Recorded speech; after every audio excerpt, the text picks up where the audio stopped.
Pero voy a conseguir un poco, porque no he escuchado. Los blogs y todas esas cosas son más PHP, HTML, MySQL, que son herramientas de programación.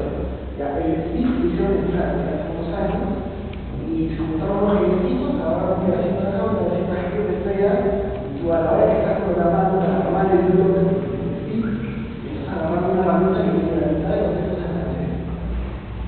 Pero bueno, la parte de la programación ya casi lo superamos. A la hora que ustedes van a interactuar con la herramienta, tiene dos áreas. Tiene un módulo que es el panel de control y tiene una parte que es la web o el blog. Entonces, alguna vez han visto la página de 8300, 8300. Normalmente la 8300.com.ar van a ver exactamente el mismo esqueleto.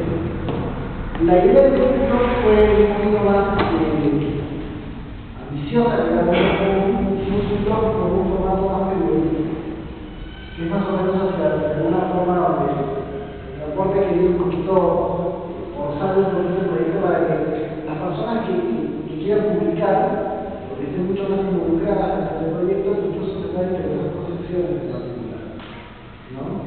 Lo interesante del blog es que, claro, como decías tú, puedes publicar un artículo o también puedes publicar un comentario sobre el artículo.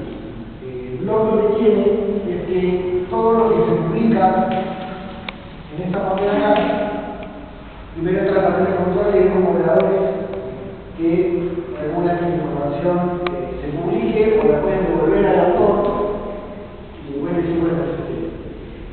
No es cuando la edición de redacción de contenido, sino por lo tanto que hay una serie de reglas que se van a aplicar para que no haya agresiones y no se pueden esas personas, temas raciales y nada de esas cosas.